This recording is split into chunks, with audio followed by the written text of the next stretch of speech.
I was thinking of this driving in. Great story. I was thinking of this driving in today. The opportunity to work with you is fun. It's been too long. Bless you. We've had so many fun football chats over the years, right? Question. On and off the air. Yes. But one of the cool things about driving into work today, and I use work, I'm using air quotes because this is fun. We're talking sports, right? Yeah, I agree. How many times in the last decade plus have you driven to work where the Bears are on a winning streak and you feel like it can continue? You're not wondering, how did they get here? Yeah. There was that aberration of a season in 2018 where it was magical because no one expected that. It came out of nowhere. Yes. And this team, to me, when you're watching them, you're seeing them grow. They're not playing their best football on a week-to-week basis. No. But you're seeing improvements on a week-to-week basis while the team is finding ways to win. That's a big deal. Because when last season ended, going into year 2 with Caleb Williams, this was not expected to be a tear it down and build it back up year. This was supposed to be a year where if you got the right pieces during free agency and the draft and you added the right coaching staff to the mix, you could take this team to another level. We went into last year with the new quarterback and with all the high expectations, thinking that the Bears were going to be better than they were. And one of the big mottos after they drafted Caleb Williams was this idea, wow, no number 1 overall pick has ever come into a program that was better set up for him than the Bears were. But it was the Bears. And he came into that program, and, about the only thing you could say is he led the league in play callers. They used 3 different guys over the course of his rookie campaign. And I think everybody was left with this, it was one of the worst seasons that we had seen in a very long time, in large part because of the way that they stacked the losses, the 10-game losing streak, just the limited amount of hope early in the season when they had a 3-game winning streak and they go into Washington and to lose in the fashion in which they lost. And it was like almost the way they were stacking bad losses out of potential victories and firing a coach in season for the first time ever. All the horrors that occurred over the course of that year, you were left with a little bit of cynicism about whether they were going to be able to hire the right guy, whether they were going to be able to turn it around, how long it would take. We're not going back to the complete rebuild days, are we? What's going on with this team? How are you going to put it together? They're going to get the offensive line better, but they're not going to draft the offense. I mean, they were just, you went into a draft thinking they got to come out with a left tackle. They got to figure out how to get better in the pass rush, and they got to figure out a running back situation. And oh, goodness gracious. 2 weeks into this season, you're thinking, here we go again. Oh, it was awful. The names and faces changed. The results never do. No. And it was brutal. It was the worst loss of the year by a mile to Minnesota. You had that game won, and you somehow grabbed a defeat out of the jaws of victory. Because we've seen that kind of game. It was awful. 20 times over the last 10 years. And then the Detroit game, wow. I thought that was almost like a Trestman era loss, like they had, like the Packers put 50 on them, didn't they lose 2 games? Was it New England and then Green Bay and succession? Oh yes, I remember that. It was awful. So they had a bye week in the middle. And remember, Phil Emery, the general manager, and Trestman, they held a joint news conference during the bye. And both were asked, what's the best thing you have going? Yes. And they said the best thing we have going is the bye after giving up 50 points in New England the week before. I remember at halftime, I used to work the Bears sideline for a little bit. Yeah. And I remember at halftime of the game against New England, and this is, Tom Brady and Rob Gronkowski are playing pitch and catch just the same way, kind of like what you saw in last night's Thursday night football game with Joe Flacco and Jamar Chase. Like, it didn't matter that they've only been together 10 days. Right. We can do whatever we want because you're not good enough to stop us. We're better. So imagine Brady and Gronkowski, two guys that are going to end up in the Hall of Fame. Anyway, so I go to Trestman at halftime. This is live on the air. Oh, no. And my question to him was, what happened? Yeah. That's it. And he was shell-shocked. I think the whole team was. Oh, yeah. And they go into the bye. After the bye, they have to go up to Lambeau. Aaron Rodgers, the same guy you saw last night, still spinning it. 6 touchdown passes in the first half against the Bears at Lambeau Field. Yeah. So I remember. I remember I asked Trestman something along the lines at halftime as this is live on the air, as he's going to the locker room. What do you say at that point? It's over. And I just said, what can you start to do to begin to get yourself back into the football game? And Trestman looks at me and he goes, we're not a very good football team right now. This is in the middle of a game against the Packers at the half. And you knew right then and there. There was nothing we could do. Yeah, you knew changes. That was the end of that era. It was only a matter of when. He was. See, that was it. And, the McCaskies take those losses personally, as you know, to Green Bay. That was fait accompli right then, and you still had a lot of nonsense and kind of tomfoolery and bizarre that was one of the weirdest seasons in history. The whole the offensive guy who had called out the quarterback and had to apologize in front of the team. Jay Cutler was benched. Oh my God! I'll never forget this. I interviewed Jay Cutler at the end of the year. I interviewed Cutler. Yeah, and I asked him, do you feel like you were a scapegoat? And he kind of dodged the question. Yeah. And I know it upset him because after the interview, he let me know he was not very pleased with that question. And the reason was because it was true. They were using him as the scapegoat, but he wasn't the biggest problem with that group. It started in 2013, if you remember. The year before, they were right on the cusp of being able to make the playoffs, and they got destroyed. It was another 50-point game in Philadelphia late in the year. Then they have the Packers here at Soldier Field to end the year. Win or go home. Yes. And they went home after an ugly game. There was a ball at one point that was loose in the middle of the field, and I forget who. James, there's a linebacker who just let it spin there and didn't grab it. So that's why when you flip it forward to the 2025 team and you see the takeaways, and I know nationally you'll hear a lot of people say, hey, takeaways are lucky. Sometimes, yes, but you create your luck if you make it a true point of emphasis on the practice field every single day. And it's clear that that's what's been going on behind the scenes. They've got 11 takeaways in 3 games, a minimum of 3 in each of them, and they wouldn't have been able to win had that not happened. I think that you've got to, when you look at, Kevin Byard had, I believe, 2 interceptions in one game. If you watch that game and you watch his interceptions, those were interceptions that came from good film study. That's breaking down tape. That's understanding what the route is, where the receiver's going, and the quarterback's going to this guy.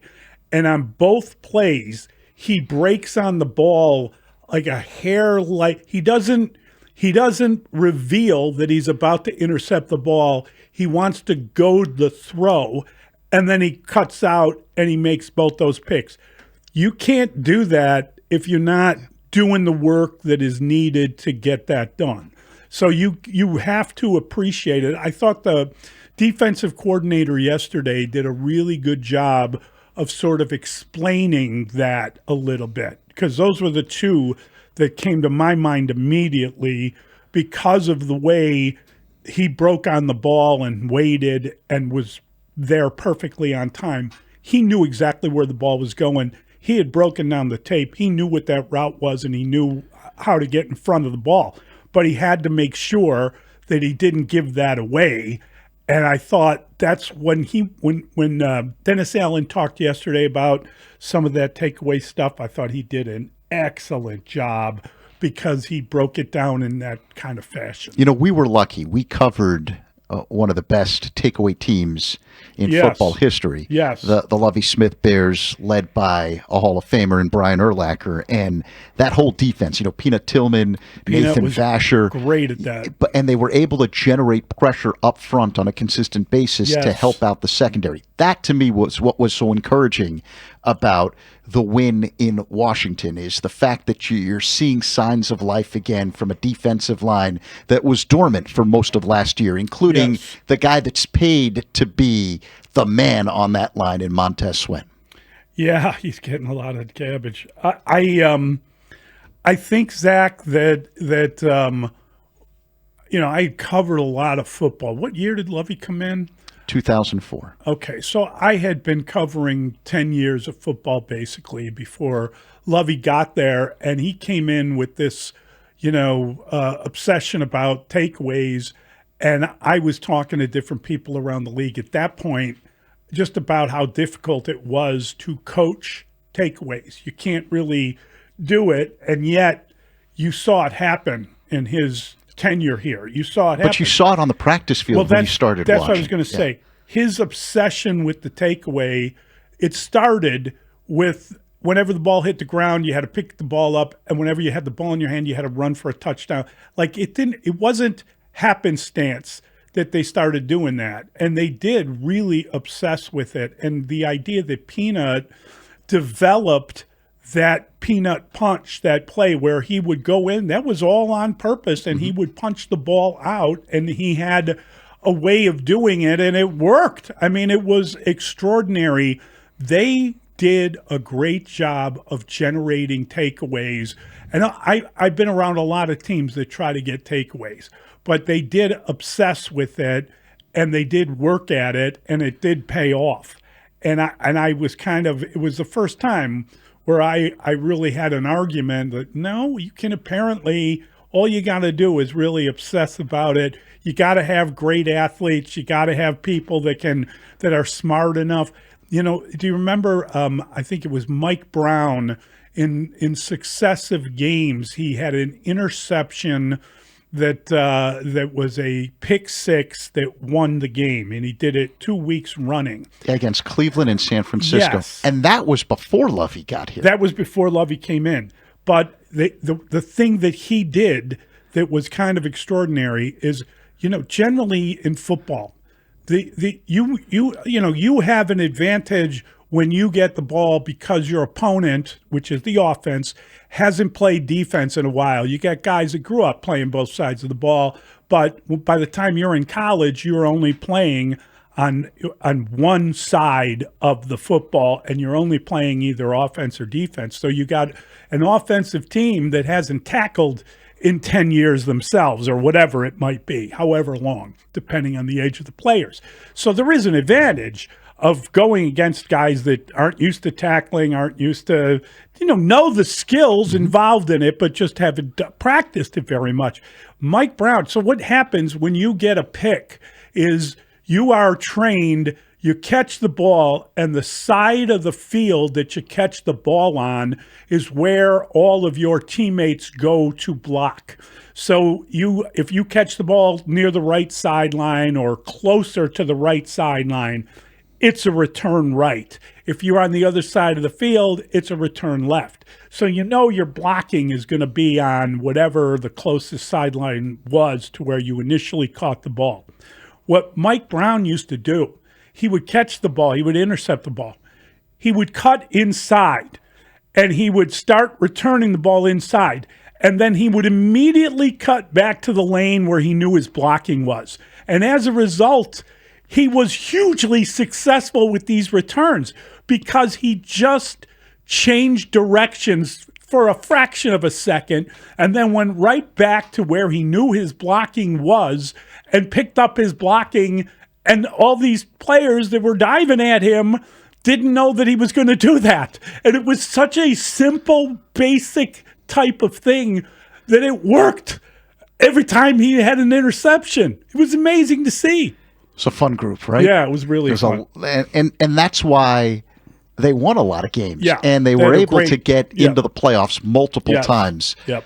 You hope that this is the year where you're beginning to build the kind of foundation to get to that point where you don't have this one aberration year and then you got to wait 5, 6, 7 years for another aberration year. That maybe this is the start of something where you have people in charge that not only understand what kind of system they're trying to build, but the right players to put into that system to continue to grow, which has been a huge problem at Hallis Hall over the last decade plus. No question. That is a big part of it. I think, Zach, one of the things that we talked about leading up to Monday and really after Monday's victory, the idea that because of the way the NFL has changed and because the contract no longer allows you to hold practices over the course of a bye week, that the bye week then becomes one of self-scouting from the coaches and one of trying to figure out solutions based on more ethereal things. I mean, they did get a couple players back, but it's more we're going to move the personnel slightly, then we're going back to basics and we're going to tackle for a week and you're going to tackle better in the game. You can't do that anymore. So to come off a bye week and I think the head coach, Ben Johnson, talked about Dennis Allen as giving them a strategic advantage. That was the case in that game last week. They did an incredible job. He did a great job despite the fact, that they got a couple guys back and obviously got better in that way.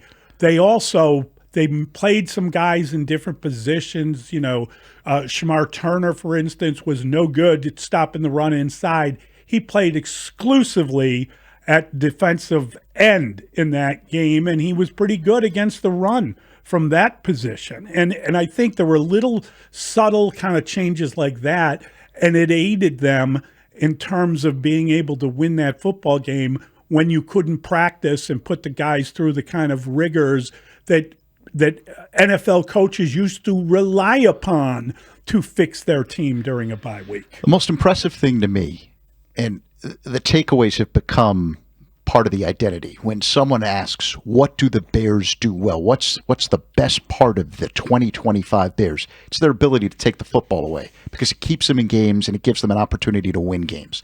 But the thing that really wowed me on Monday, they finally were able, after the bye week, how do we fix this running game?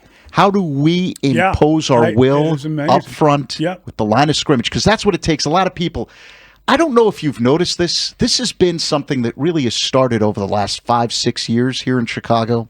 The city that George Halas brought the Bears to. George Halas is football city. For whatever reason, we, and I mean all of us, we need to raise our level of play when it comes to discussing the game of football. Mm-hmm. Don't understand it. We're better than this, But I guess when you were talking about Peanut Tillman, when the Bears first installed Lovie Smith's cover 2 defense, there were a lot of people that would call up and they didn't understand why a cornerback would funnel a player to the middle of the field and just let him go. But that's part of the cover 2 defense. So maybe we need to do a better job when it comes to talking football, so that we raise everyone's acumen when it comes to understanding what the Bears are trying to do. A lot of people were blaming the running back leading into that game against Washington. It starts up front. And the Bears made adjustments to make sure that running back who does have ability was able to do his thing. Well, they put him in the positions where he could have success. He's not a between the tackles guy. They moved him outside. That's when they got all those yards at the end of the game and got themselves into field goal position through the running game. He was basically on the right side. You saw Darnell Wright reach a different level. Right. He was phenomenal. You saw guys like DJ Moore making blocks at the wide receiver. It was all the things that you've heard Ben Johnson talk about. You don't get the rock unless you make a block. All that stuff paid off for them in that moment, and it helped them get a very manageable field goal to win the game. And I think that helps the buy-in from the team, and that helps them get better, have more trust. You heard all the things they said this week. Caleb Williams talking about the idea of, I love to wake up in the morning knowing I'm getting coached by that guy. I don't know if he really feels that way, but that's fantastic to hear him say it. And it's just great. It really resonates, and I think it helps you to understand there's a reason they are improving, and there's a reason they're getting better.